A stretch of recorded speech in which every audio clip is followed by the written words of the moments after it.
તારે જવું છે ને તો જા, પણ એકવાર મારી વાત સાંભળી લે. મારે તમારી એક પણ વાત નથી સાંભળવી ભાઈ. મને ખબર છે કે તમારો અને મારો સ્વભાવ જુદો છે અને હું મારી જાતને નથી બદલી શકતો. આ ઘરમાં બધાને મારાથી તકલીફ છે ને, એના કરતાં હું જ અહીંયાથી જતો રહું. હા, અહીંયા રહીને હું શું કરું? ભાઈ હટી જાઓ વચ્ચે સર, કહું છું હટી જાઓ. હું નહીં હટું. તારે જે કરવું એને કરી લે, જા.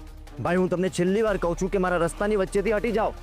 તારે જવું જ છે ને, જવું જ છે ને તો મને ઉડાડીને જતો રહે, પણ હું બાજુમાં નહીં હટું. અરે ભાઈ શું કામ આવું કરો છો? કેમ? હું નહીં હટું કારણ કે હું તારો ભાઈ છું અને તારા જેટલો જ જિદ્દી છું. ભાઈ આ શું કર્યું? ભાઈ મને ચાવી આપી દો. ભાઈ મને પ્લીઝ ચાવી આપી દો. નહીં આપો. ભાઈ હું તમને રિક્વેસ્ટ કરું છું, પ્લીઝ મને મારી ચાવી આપી દો. મારે 1 મિનિટ પણ અહીંયા નથી રહેવું, હું અહીંથી જતો રહીશ. હું તને ચાવી આપી દઈશ, પણ 2 મિનિટ મારી વાત સાંભળી લે. પછી તારે જે કરવું હોય, જ્યાં જવું હોય ને તું જઈ શકે છે. હું તને નહીં રોકું. ભાઈ તમે મારી વાત નહીં માનો એમ ને? હા, નહીં માનો, કારણ કે હું તારો સગો ભાઈ છું અને આપણા બંનેના શરીરમાં એક જ બાનું લોહી વહે છે. પણ મારે મારી ક્યાં કિંમત? અને દરેક વાતમાં બસ મારો જ વાંક દેખાય છે. એવું નથી શૌર્ય. એવું જ છે ભાઈ, એવું જ છે. મમ્મીને મારી કોઈ કિંમત જ નથી. અરે આ ઘર માટે આટલું બધું કર્યા પછી પણ મારી કોઈ કિંમત જ નથી કોઈને. શૌર્ય કેમ આવું બોલે છે? તને એવું લાગે છે કે અમારા મનમાં તારી કોઈ કિંમત નથી? જો એવું હોત તો પછી હું તને રોકવા માટે, તને સમજાવવા માટે બહાર શું કામ આવ્યો હોત? મને તમારાથી કોઈ પ્રોબ્લેમ નથી ભાઈ, પણ મમ્મીને મારી કોઈ રિસ્પેક્ટ જ નથી. આ ઘરના લોકો મને સમજતા જ નથી. અરે એક રાધા ભાભી હતા ને જે મને સમજતા હતા, હવે તો એ પણ નથી. તો પછી હું અહીંયા રહીને શું કરું ભાઈ? પ્લીઝ મને ચાવી આપી દો, અહીંયાથી જતો રહીશ. પ્લીઝ આપી દો. શૌર્ય, તારા મનમાં જે કંઈ પણ હોય ને તું મને કહી શકે છે. હું તને સમજવાની 100% ટ્રાય કરીશ. હું રાધા તો નથી, પણ રાધા સાથે રહીને લોકોના મનને ઓળખતો તો થયો જ છું. ભાઈ મને તમારી કોઈ વાતનું ખોટું નથી લાગ્યું, પણ મને મમ્મીની વાતથી બહુ જ દુઃખ થયું છે. મમ્મીની વાતથી મને બહુ તકલીફ થઈ છે ભાઈ. તમે મને કહો, મેં જે કંઈ કર્યું છે એ ખોટું હતું? અને હું ક્યાં કહું છું કે તું ખોટો છે શૌર્ય?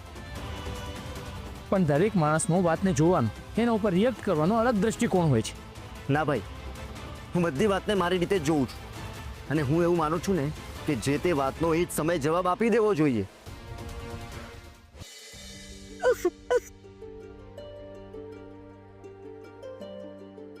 ઉર્મિલાબેન, પ્લીઝ પ્લીઝ રડશો નહીં.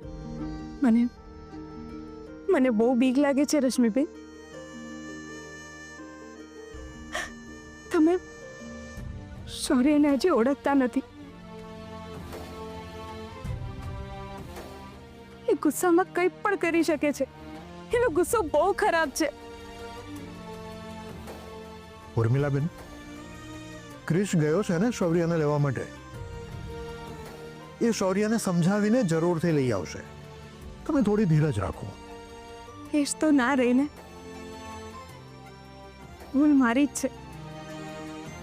મારે એને તમાચો નહોતો મારવો જોઈતો હતો, પણ હું શું કરું? માં છું ને,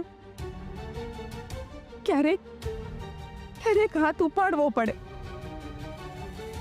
રશ્મિબેન, આપણે એમના દુશ્મન તો નથી ને?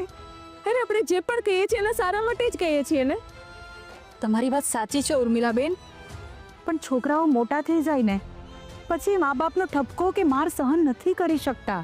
એ લોકોને અપમાન જેવું લાગે છે, એટલે પછી એમની સાથે આપણે સંયમથી વર્તવું પડે.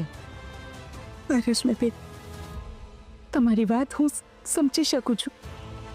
ભૂલ મારી જ છે. અરે થપ્પડ નથી મારવું જોઈતી. મને માફ કરી દે શૌર્ય, માફ કરી દે બેટા.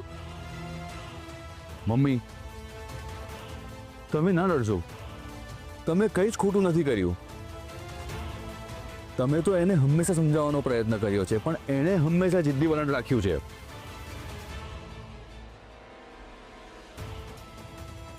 રાજેશભાઈ, મારો શૌર્ય કોઈ આડું અવડું પગલું તો નહીં ભરે ને? ઉર્મિલાબેન, જ્યાં સુધી હું શૌર્યને ઓળખું છું ને ત્યાં સુધી એવું કંઈ જ નહીં કરે. હા, એ થોડો ગરમ મિજાજનો છે, પણ દિલનો એકદમ ભોળો છે.